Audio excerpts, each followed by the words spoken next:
Everyone, কেমন আছো তোমরা সবাই? আশা করছি তোমরা সবাই খুব ভালো আছো।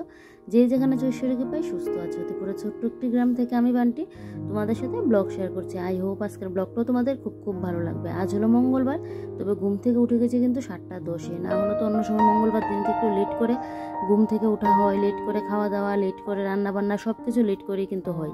তবে আজকে কিন্তু সকাল সকাল উঠে গেছি। কেন বলো তো? ওই যে জল আসলো, দুদিন যাবত তো আমাদের এখানে জল দিচ্ছিল না। তো সেই কালকে তো ব্লগে দেখেছিল জল কিনে আনতে হয়েছিল, তো আজকে দেখি জলটা দিয়েছে। তবে লেট করে জলটা এসেছে, কিন্তু ওই যে ঘুম ভেঙে গেলো জল আনার ইয়েতে, তো তাই জন্য কিন্তু সকাল সকাল উঠেও পড়লাম। তো যেহেতু সকাল সকাল উঠলাম, তাই আর এসে না আর শুলাম না, যে এখন যদি আবার শুয়ে থাকি তাহলে দেখবে সে ঘুমটা আর ভাঙতে চাইবে না, সে আবার বেজে যাবে 9টা, 8:30 9টা বাজবে। তো তার জন্য ভাবলাম কি যে না, সকাল সকাল যেহেতু উঠেই পড়েছি, সকাল সকাল সংসারের কাজগুলোও শেষ হয়ে যাবে আর ঘুমাবো না।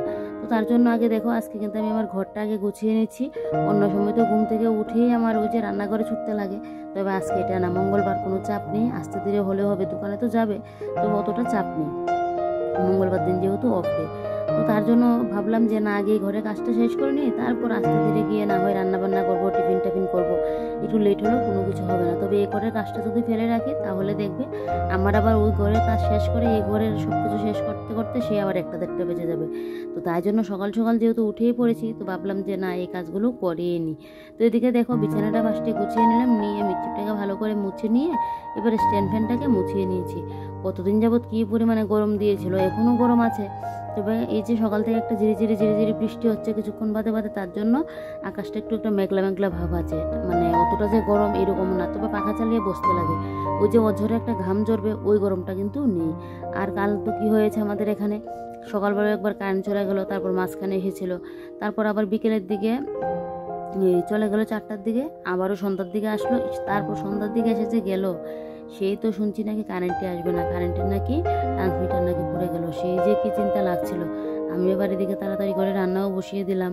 মানে সেই যে কীরকম লাগছে, গরমকাল আর কারেন্ট না থাকলে বুঝতেই পারো। মোবাইলে চার্জও বেশি ছিল না, যাক শেষমেশ কিন্তু কারেন্ট এসেছিল। আমার ভাত নামানো হয়ে গেছিলো, তরকারি অর্ধেক হয়েছে, তখন গিয়ে কারেন্টটা আসলো। আর গরমকালে দেখবে কারেন্ট না থাকলে যেন মানে ভালোই লাগে না, ঘরে বাড়ি বেরোতে গেলেও এক সমস্যা। তো যাক, এদিকে দেখো এবারে মুছেও করে উঠে ওই সাইডটা মুছে নিলাম, আর এদিকে ফটোফ্রেমটা মুছে নিয়েছি, ঘড়িটা মুছে নিলাম, নিয়ে এবারে কিন্তু সুকেশটা মুছে নিচ্ছি। সকাল সকাল ঘরটা গোছানো থাকলে দেখবে একটা যেন ঘরের মধ্যে পজিটিভ এনার্জি কাজ করে, আর নিজের মধ্যেও যেন সেই পজিটিভ ভাবটা যেন চলে আসে।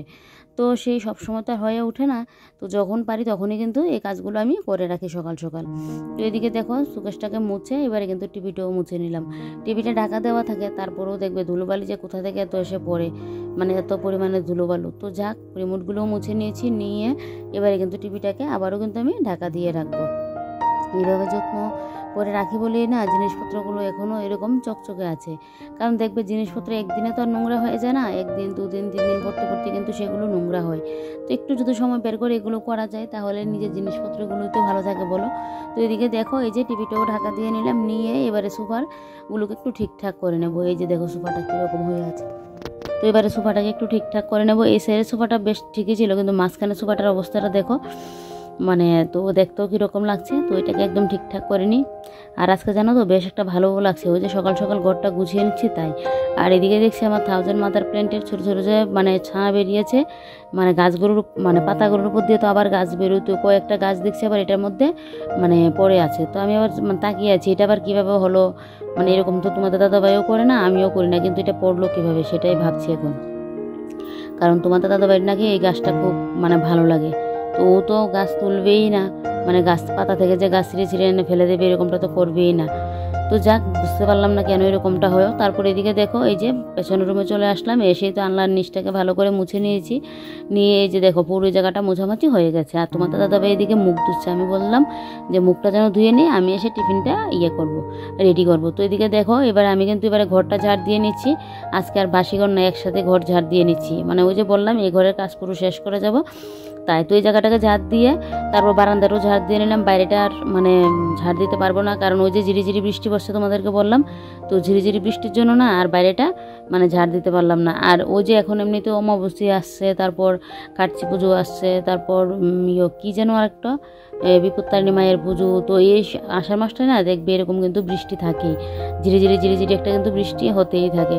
তো যাক, বাইরেটা তো ঝাড় দেওয়া হলো না, বারান্দাটা ঝাড় দিয়ে নিলাম ব্যাস। আর এই যে দেখো এবারে কিছুক্ষণ সময়, মনে হয় 10-15 মিনিটও লাগলো না, আমার ঘর দূর দেখো একদম গুছিয়ে গেছিয়ে কিন্তু নিয়েছি। আর এই বোতলটা যেহেতু খালি, বোতলটা নিয়ে রান্না করে যাব, তাই জন্য বোতলটা আবার আমি হাতেই নিয়ে রাখলাম। বেশ কিন্তু লাগছে বলো, সকাল সকাল এরকম ঘর দূর পরিপাটি থাকলে একটা যেন মানে পরিপূর্ণ সংসারে এরকম যেন লাগে।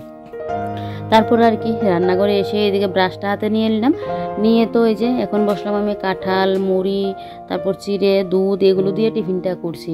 তোমার দাদাভাইকে বললাম খাবি নি, ও বলছিল ফার্স্টে খাবে না। তারপর একটুখানি গিয়ে ছোটো বাটির মধ্যে নিয়ে বসলো। আমার তো আবার বেশি ভালোই লাগে কাঁঠাল টাঠাল দিয়ে এভাবে খেতে। তোমার দাদাভাই পছন্দ করতো আগে একটা সময়, কিন্তু এখন অতটা পছন্দ করে না। তো যাক, এদিকে কিন্তু আমার কাটাকুটি হয়ে গেছে, এদিকে রান্নাও বসিয়ে দিয়েছি। প্রত্যেক দিন তো কাটাকুটি এগুলো দেখো, তাই আজকে আর এই ব্লগে শেয়ার করলাম না। আজকে একদম সিম্পল রান্না হচ্ছে, আজকে একদম গুদক রান্না করবো আজকে বাঁশকুড়ো দিয়ে। তো সেটাই বসিয়ে দিলাম, দিয়ে এদিকে দেখো এবার আমি আমার কিন্তু রান্নাঘরটাও ক্লিন করে নিচ্ছি। তো দেখলে র্যাকটা মুছে, এদিকে আমার চালের ড্রামটাও মুছে নিয়েছি, নিয়ে এদিকে দেখছি এই যে বেসিনটা কালকেও ভেবেছিলাম পরিষ্কার করবো, পরশুও ভেবেছিলাম, তো আর না, এখন পরিষ্কার করতেই হবে। তো এটাকে দেখো এখন কিন্তু আমি পরিষ্কার করে নিচ্ছি। এটা পরিষ্কার করতেও সময় লাগে না, আবার নোংরা হতেও সময় লাগে না। তো যাক, এদিকে একবারে দেখো পরিষ্কারটা করে নিচ্ছি। আর ভিম লিকুইড নেই, ওই যে হ্যান্ড ওয়াশের ইয়েটা ছিল ওইটা দিয়ে কিন্তু আমি পরিষ্কারটা করে নিচ্ছি। দেখো কতটাও ফেনা হয়েছে, কিন্তু একদম যখন মানে সাপ দিয়ে ইয়ে করতে না অতটা ভালো লাগে না। করি অনেক সময় যদি ইয়েটা না থাকে তখন করি, না হলে এরকম শ্যাম্পুর ইয়ে বা ভিম লিকুইড দিয়ে ইয়ে করলে না ভালো লাগে, মানে এরকম ফেনা উঠে তো পরিষ্কার করতে যেন ভালো লাগে।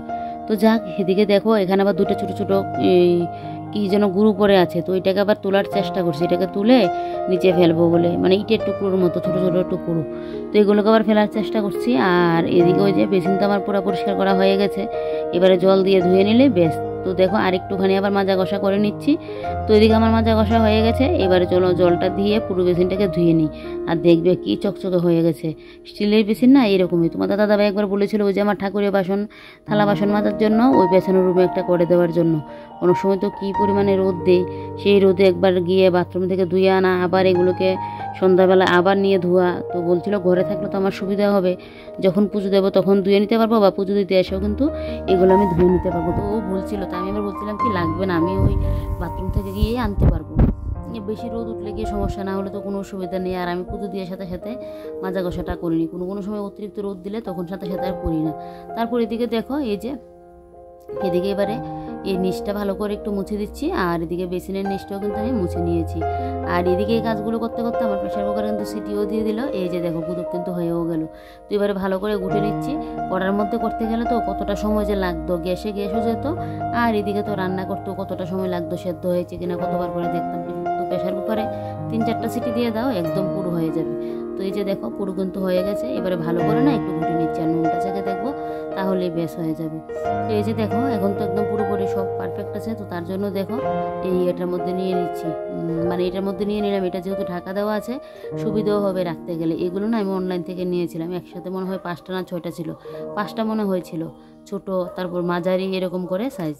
তো যাক 2টা আমি নামিয়েছি, আর বাদ বাকিগুলো কিন্তু রেখে দিয়েছি। তো এদিকে দেখো এবারে কুকারটাও মাজা ঘষা করে নিচ্ছি। খাওয়া দাওয়া এখনও হয়নি, খাওয়া দাওয়া হবে। তোমার দাদাভাই গেল স্নানে, ও আবার এসে দোকানে যাবে, আর একটা ওর কাজের জন্যও বেরোবে। তো তার জন্য এদিকে আমি দেখো এবারে ওই যে ও আস্তে আস্তে এদিকে ভাবলাম যে না বাসন কুসনগুলো মাজা ঘষা করিনি, তারপর না হয় এটা করব। তো এই যে দেখো এদিকে কিন্তু এবারে আমি প্রেশার কুকার টোকারগুলো মুছে নিচ্ছি, আর এদিকে এই জায়গাটা একটু পরিষ্কার করে নেবো, তারপর ও আসলে গিয়ে খাওয়া দাওয়াটা করব। তো যাক এই জায়গাটা তো আমার এদিকে মোছামাছি হয়ে গেছে, হওয়ার পর এদিকে খাওয়া দাওয়া কমপ্লিট করলাম। সকালে খাওয়া দাওয়া কমপ্লিট করে তোমাদের দাদাভাই এদিকে এখন বেরোবে দোকানের জন্য, আর আমি এদিকে এসে শুয়ে আছি। আজকে তেমন একটা কাজ নেই, সকালের কাজ তো এবারে শেষ করে নিয়েছি, আর ওখানে রান্নাঘরের কাজও কমপ্লিট। তো একটুখানি রেস্ট করে তারপর যাব স্নানে। তারপর আর কি অনেকটা সময় রেস্ট করে মোবাইলের কাজ করে এদিকে স্নান করে এসে এই যে দেখো এবারে কিন্তু আমি পুজোটাও দিয়ে নিচ্ছি। আজকে কিন্তু অনেকগুলো ফুল হয়েছে, ওই যে আমার কাকি শাশুড়ি আবার ফুল দিয়ে গিয়েছিল, তারপর আমার শাশুড়ি মাও দিল। আর আজকে আমার বাড়িতে না আমার গাছের অনেকগুলো ফুল ফুটেছে জানো তো। জবা বেশ কয়েকটা ফুল ফুটেছে, বেশ ভালোও লাগে এরকম আসন ভর্তি ফুল থাকলে। তারপর আর কি এদিকে পুজো টুজো দিয়ে পুজোর বাসন কটা মেজে গোছানো রেখে এই যে এবারে চুলটা একটু আশ্রয় নিচ্ছি। কালকে আর শ্যাম্পু করে চুলটা ঠিকঠাক করে আশ্রয় নিই। আমার গরমের মধ্যে না কোনো কিছু যেন ভালো লাগে না। তারপরে তো আজকে একটু ঠিকঠাকই আছে, কালকে তো কী পরিমাণে গরম দিয়েছিল, আজকে একটু মেঘলা মেঘলা ভাব বলে কিন্তু এরকমটা লাগছে। তো এদিকে দেখো চুলটা বেঁধে নিয়ে এবার এই যে এখন আমি সিঁদুরটাও পরে নেব। তার আগে মুখে একটু ক্রিম লাগিয়ে নিচ্ছি। অন্য সময় তো ক্রিম মানে অন্যদিন লাগাই না গরমের চোটে, আজকে যেহেতু একটু ঠান্ডা ঠান্ডা ভাব আছে তাই জন্য কিন্তু লাগালাম। ঠান্ডা ঠান্ডা ভাব না, গরমই আছে, তবে ওই যে ঘাম অজ্জরে পড়বে এরকমটা নয় তাই। তারপর এদিকে দেখো এই যে এখন সিঁদুরটা পরে নিচ্ছি। সিঁদুরটা পরে আবার আধ ঘন্টা মতো শুয়েছিলাম। তারপর এদিকে বর দোকান থেকে এদিকে মানে বললো যে ওনাকে আবার আনারস মাখা খাবে। তো এদিকে আমি আবার মাখতে মাখতে ও চলেও আসলো। তো আমি আবার বললাম ওই আমার জেঠিশ্বশুর বাড়ি থেকে আবার গিয়ে কয়েকটা লেবু পাতা নিয়ে আসার জন্য। আনারস মাখা করলে না লেবু পাতা দিলে বেশ ভালো লাগে। আর ওই আনারসের যে মাথা মানে উপরের সাইডটা থাকে এটা দেখো আবার মুখেও নিয়ে নিলাম, ওইটা ফেলে দেবো, আমার আবার বেশ ভালোই লাগে খেতে। তো আনারস মাখা না লেবু পাতা দিয়ে খেতে বেশ ভালো লাগে। আমি আবার এটা আমার এই মামাতো বোনের বাড়ি থেকে গিয়ে খেয়ে এসেছিলাম, তখন আমি বুঝেছি অতটা টেস্ট হয়। আমরা তো না হলে এমনিতে নুন কাঁচা লঙ্কা দিয়ে খেয়ে নিতাম। তো এদিকে দেখো লেবু পাতাটা দিয়ে মাখলাম, বেশ কিন্তু ভালো লাগছে খেতে। তোমাদের দাদাভাইকেও দিয়ে দিলাম। এবার এখন আমি খেয়ে নিচ্ছি। তো এদিকে আনারসগুলো না খুব ভালো করেছে এবার। জানবো অনেক সময় তো এত পরিমাণে টক হয়, কিন্তু এবার আনারসগুলো খুব ভালো। সেদিন ঠাকুরকে দিয়ে আমি অর্ধেকটা ছিল খেয়েছিলাম, তারপর কালকে আবার টক বানিয়েছিলাম, আর বাদ বাকিটা দিয়ে এখন ওই যে মাখাটা করলাম। তোমাদের দাদাভাই খেয়ে এদিকে গিয়ে মোবাইল দেখছে, আর এদিকে আমি আর কি বসে বসে এখন খাচ্ছি আনারস মাখাটা। অন্যদিন রোদের না দরজাটা খোলা যায় না, এত পরিমাণে রোদ দিই। আজকে তো তারপরেও খুলে ভালোভাবে একটু বসতে পারছি। তারপর দুপুরের খাওয়া দাওয়া করব। তো আবারও গিয়ে একটুখানি শুয়েছিলাম, মোবাইল দেখলাম। তারপরে এসে এই যে মানে কাপড়গুলো শুকায়নি, এবার ঘরে এনে মেলে দিয়ে দিচ্ছি, কারণ হাওয়া দিচ্ছে প্রচণ্ড পরিমাণে। এদিকে ওকে আবার ডাকছি খাওয়া দাওয়ার জন্য, আর আমি এদিকে এখন দুপুরে খাওয়া দাওয়াটা করে নেব। আমরা দুপুরে ভাতটা এখন বেড়ে নিচ্ছি। তো ওই যে শুক্তোর ডালটা রয়েছে আর গুদুক করেছে অতটুকুই। রাত্রিবেলা এবার রান্নাবান্না করতে লাগবে। আজকে না তেমনটা রান্না করিনি, মানে মঙ্গলবার দিন হলো অন্য দিনের মতো যে মঙ্গলবারটা সেরকম একটা কাটেনি, মানে কীরকম একটা ঝিমুনি ঝিমুনি মঙ্গলবার কেটেছে আজকে। তো যাই হোক এবারে আর কি এখন খাওয়া দাওয়াটা করে নেব। তারপরে তার কোনো নেই, খাওয়া দাওয়া করে আবার শুরু হবে বিকেলের কাজকর্ম, আবার শুরু হবে অতটুকুই। ওই বিকেলের কাজকর্ম কি শুধু ঘরটা ঝাড় দেবো, ঠাকুরের বাসনগুলো তো মাজা ঘষে আছে, বেশ। তো চলো আজকের ব্লগটা তাহলে এখানেই শেষ করছি। তোমরা সবাই ভালো থেকো, সুস্থ থেকো, আর সাবধানে থেকো। ভিডিওটা ভালো লাগলে লাইক কমেন্ট আর শেয়ার করতে কিন্তু ভুলো না। আর নতুন কোনো বন্ধু যদি আমার চ্যানেলে এসে থাকো, আমার চ্যানেলটিকে সাবস্ক্রাইব করে পাশে থেকো। আর আজকের গুদুকটা না বেশ জবরদস্ত হয়েছিল। আমার হাতের ওই গুদুক রান্নাটা না খুব টেস্টি হয়। আজকে আবার গুদুকের মধ্যে দিয়েছিলাম উচ্ছে, একটু তেতো তেতো ভাবও আছে, আবার একটু বড় বড় করে বাঁশকলা দিয়েছি, বেশ কিন্তু ভালো লেগেছিল। নিজের পছন্দের রান্না করলে সেদিন দেখবে খাবারটা যেন একদম অন্যরকম অন্য লেভেলের হয়।